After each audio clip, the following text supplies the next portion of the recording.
Well, hello. My name is Charles Darwin. Unless you have been living in a cave since you were born, you would most probably have heard of me. I traveled the world in order to discover the origin of species, and then I produced the theory of evolution.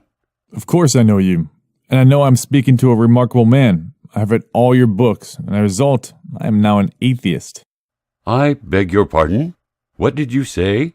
I said I have read all your books. I mean the second part.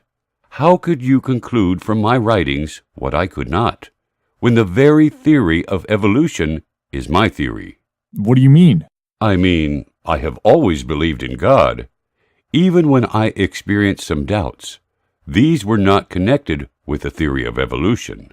Yeah, but you wrote after that, I never gave up Christianity until I was 40 years of age. This means that you lost your faith in Christianity. I saw a letter in which you wrote, I am sorry to have to inform you that I do not believe in the Bible as a divine revelation, and therefore not in Jesus Christ as the Son of God. Indeed. But what has that got to do with belief in God? I always believed in a creator, but I doubted all religions. These are two separate issues. To use my doubts in Christianity so as to make conclusions about my faith in God is unacceptable. Do you mean that there is no contradiction between belief in God and the theory of evolution? To try to set the two as mutually contradictory is absurd. I said this in my letters. It seems to me absurd to doubt that a man may be an ardent theist and an evolutionist. This is strange indeed. All evidence we see of evolution and the variety of species led directly to atheism. The fact is that I say the exact opposite. I wrote, I may say that the impossibility of conceiving that this grand and wondrous universe, with our conscious selves, arose through chance, seems to me the chief argument for the existence of God.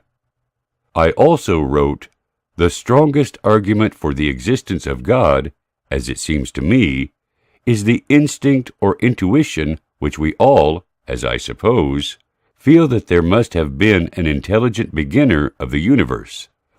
But then comes the doubt and difficulty whether such intuitions are trustworthy.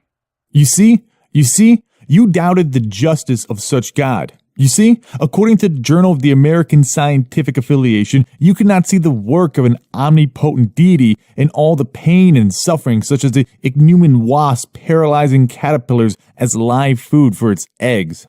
Yes, but why is this related to the existence of God? I have experienced doubts because of certain philosophical arguments, such as good and evil in our world, and the relations between species. This is something that has nothing to do with the origin of species, nor did I invent this. You mean that your study of evolution did not make you an atheist? In no way.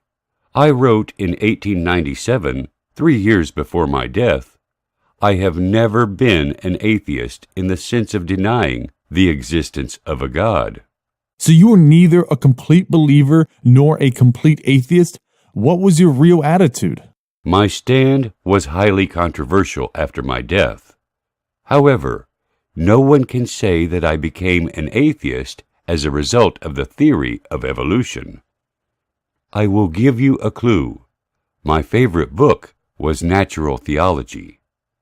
I even said, I do not think I hardly ever admired a book more than Paley's Natural Theology. I could almost formally have said it by heart. And what does this book say? It presents the well-known concept that may be summed up as that natural laws constitute God's chosen method for running His universe. I will leave you to contemplate this. See you later.